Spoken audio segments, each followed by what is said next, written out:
कर्मचारियों के साथ बहुत ही गलत किया गया है। इनको ऑन द स्पॉट रात को फोन आया और काम पे से मना कर दिया गया है। इनको काम पे से हटा दिया गया। हमारे साथ हैं राजेश बलराज बोध जी। अब इनसे बात करते हैं। हाँ जी सर। सर नमस्कार, धन्यवाद। सबसे पहले आपके चैनल का भारत सेवा न्यूज़ माध्यम से जो लोगों की आवाज़ उठाई जा रही है, राष्ट्रीय जजमेंट के माध्यम से जो लोगों की आवाज़ उठाई जा रही है, धन्यवाद आपका। सर बात ऐसी है कि ये कुछ कर्मचारी हैं ESI हॉस्पिटल, ये लगभग 10-12 साल से यहाँ पर काम करते हैं।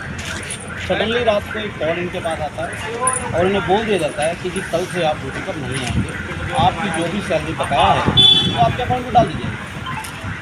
अब इसे ये उठता है कि आप रातों रात किसी को कैसे उजाड़ सकते हैं। कोई नोटिस, कोई सर्कुलर, ना इनके पास में कोई नोटिस है किसी प्रकार का, ना ही ऐसा कोई सर्कुलर है इनके डिपार्टमेंट की ओर से, इनकी संस्था की ओर से। इनका जो भी संगठन यहाँ पर चल रहा है कॉन्टैक्ट पर हैं, लेकिन उनकी ओर से कोई भी इनको नोटिस लीगल नोटिस नहीं दिया गया और इन्हें रातों रात बाहर कर दिया। मैं इनके पास, इन्होंने मुझे कॉल किया, राष्ट्रीय मूल निवासी बहुजन कर्मचारी संघ के पास इनका कॉल आया और मैं राष्ट्रीय सचिव होने के नाते इनसे आकर के स्वयं मिला।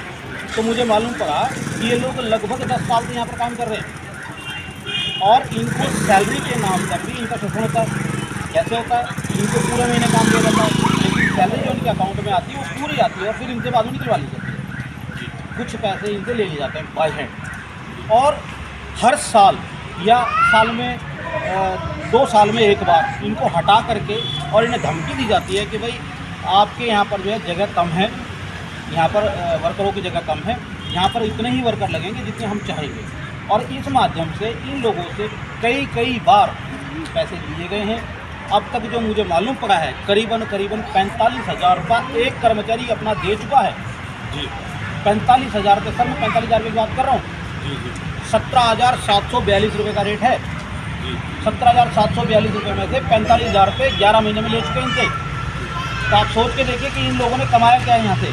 सरकार की आंखें फूट गई हैं, सरकार को नज़र नहीं आता कि कर्मचारी को हम क्या दे रहे हैं। क्या दिल्ली सरकार ने यही वादा किया था कि जब हम सरकार में आएंगे तो सभी प्राइवेट लोगों को यहाँ पर हम परमानेंट करेंगे या उनका कॉन्ट्रैक्ट सिस्टम ख़त्म करके उन्हें एक दिशा में लेके जाएंगे? यही वादा किया था। ये तो वादा नहीं था। वोट लेते समय तो ये बात नहीं हुई थी।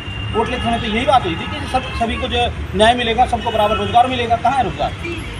अभी ये महिला पिछले 12 साल से यहाँ पर काम कर रही है। रात को इसके बाद फोन आता है, कल सवेरे आप ड्यूटी कर लीजिए। तो इस तरह से इनके साथ शोषण हो रहा है और मैं इस शोषण का विरोध करता हूँ। मैं क्यों विरोध करता हूँ?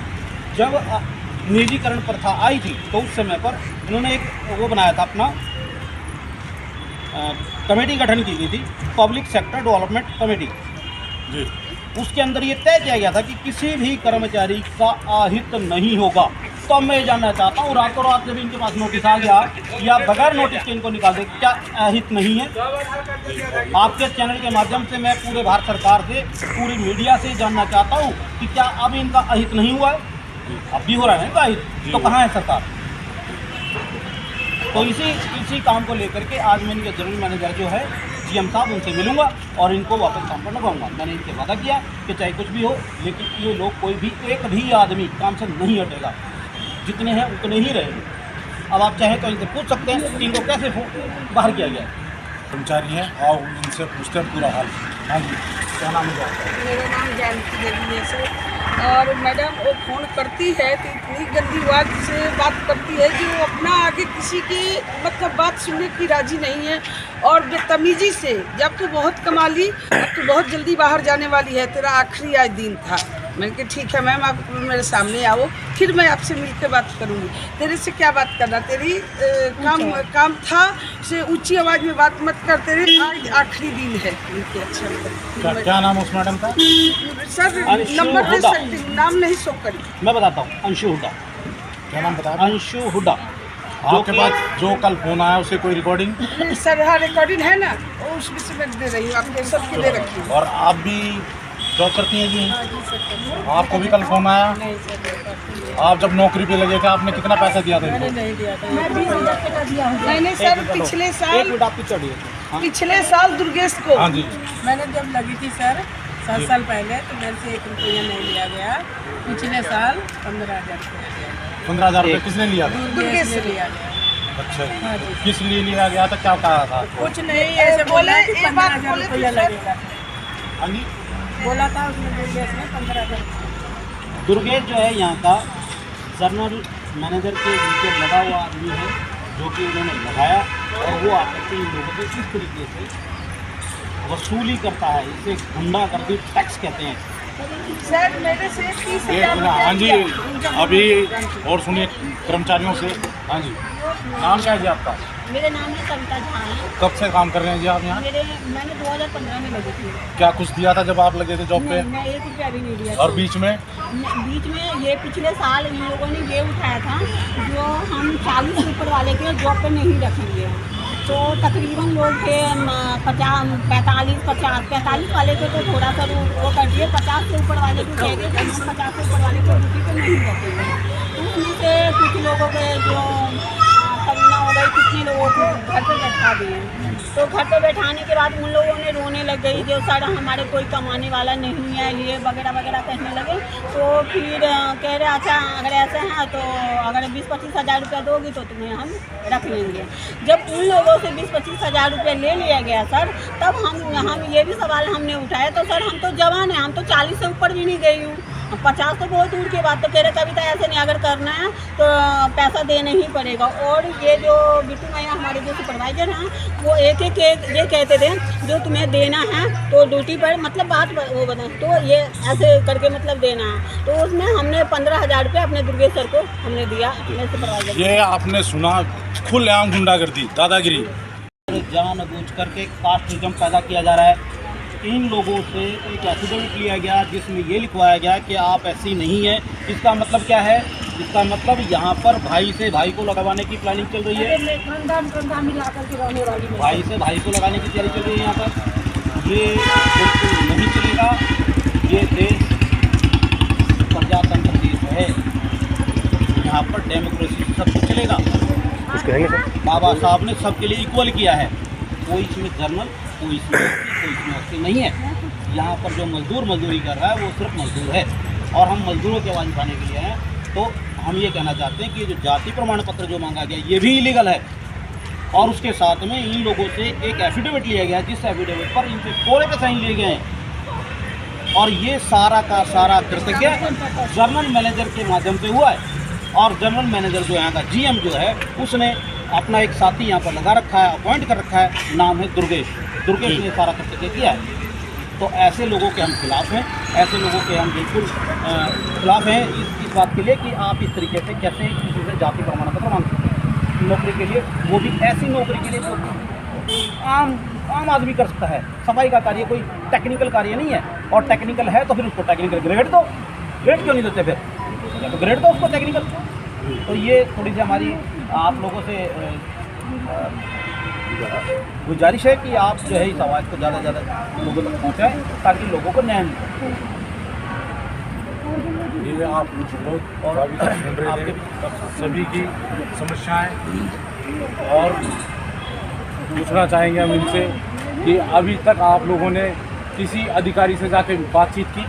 आज हम जीएम के पास जा रहे हैं, यहाँ के जो जीएम हैं उनसे मिलने के लिए जा रहे हैं, इनकी कंप्लेंट लेकर के जा रहे हैं, क्योंकि इनकी कोई आवाज़ सुनता नहीं है। इसलिए मैं खुद आया हूँ चल करके, ताकि मैं जीएम तक बात कर सकूँ। तो ये आप लोग बता सकते हैं।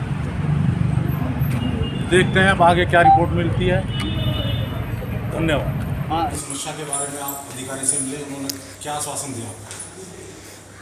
सर धन्यवाद आपके चैनल का, जो हमारी आवाज़ को आप इतनी बुलंदी के साथ उठा रहे हैं, और इसी माध्यम से जो है कम से कम कर्मचारियों की बात अधिकारियों तक पहुंची। हमने उनको लिखित में कंप्लेंट किया, और उन्होंने बोला, हमें आश्वस्त किया कि आने वाले विदिन 2 डेज़ किसी भी कर्मचारी के साथ कोई भी अन्याय नहीं होगा, सबको ड्यूटी पर ले लिया जाएगा। इवन आज से ही उनको ड्यूटी पर ले लिया गया है। 2 दिन के भीतर जो उनके अधिकारी लोग हैं, जो कि प्राइवेट ठेकेदार जो हैं, उनको बुला लिया जाएगा और उनसे बात करी जाएगी।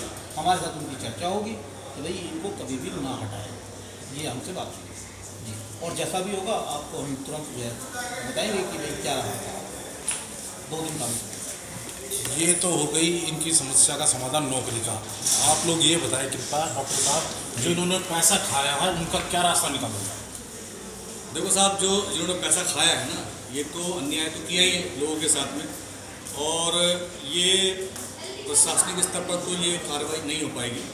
इसे तो व्यक्तिगत जो लोग हैं जिनके साथ हुआ है उन लोगों के सहयोग से हम इस बात को भी हम आगे उठाएंगे, ताकि जिनका पैसा खाया गया है भविष्य में जो है इस प्रकार का काम फिर से ना हो, क्योंकि पहले ही वे लोग परेशान हैं, गरीब हैं और लाचार हैं। इस प्रकार का शोषण जो है आगे ना हो, जिसका हम आगे से पूरा ध्यान करेंगे, उस पर हम आवाज़ उठाएंगे। बहुत बहुत धन्यवाद। बता दीजिए। हाँ जी, देखते हैं जी, पूछते हैं और हालचाल डॉक्टर साहब से। मेरा नाम डॉक्टर अनिल चौहान है, दिल्ली से हूँ मैं, और इंटरनेशनल ह्यूमन राइट कमीशन का मैं इंडिया में वॉलंटियर हूँ। मैं हर एक उस व्यक्ति की आवाज़ उठाता हूँ जिसके साथ अन्याय और अत्याचार हो रहा है। यहाँ पर जो घटना घटी है, पहली बात तो ये लोग, ये महिलाएं कॉन्ट्रैक्ट बेस पे काम कर रही हैं, ठेकेदारी पे काम कर रही हैं। अब ठेकेदारी पे भी अगर इनको काम ना करने दिया जाए तो फिर ये बताइए कि ये अपने बच्चे कैसे पालेंगे, जबकि ये बड़ी ईमानदारी से अपना काम करते हैं, टाइम पे आते हैं, पूरी ड्यूटी पर जाते हैं, कोई कमी नहीं है इनके काम में। तो काफ़ी समय से तो हम इनको देख ही रहे हैं, लेकिन ऐसी क्या वजह है जो इनको निकालने की धमकी दी जा रही है? या तो कोई ठोस कारण बताया जाए, उसका समाधान किया जाए, लेकिन जस्ट ये कह देना कि भाई आपको निकाला जा रहा है, ये तो सरासर अन्याय है, ये तो व्यक्ति के मानव अधिकारों का भी हनन है। तो इस पर हम लोग जो है कार्यवाही करेंगे, और अगर इसका समाधान नहीं हुआ तो हम इसको दिल्ली स्तर पर और राष्ट्रीय स्तर पर भी हम इस आवाज़ को उठाएंगे, और ये बात फिर बहुत बड़े लेवल पर पहुंच सकती है। इसलिए हम चाहते हैं कि जो भी इसके आला अधिकारी हैं इस सिस्टम के, वे लोग इसको संज्ञान में लें, इस समस्या का समाधान करें और इनको सुचारू रूप से काम करने दिया जाए, ताकि ये लोग भी अपने बच्चों को पाल सकें। तो बहुत बहुत धन्यवाद, थैंक यू।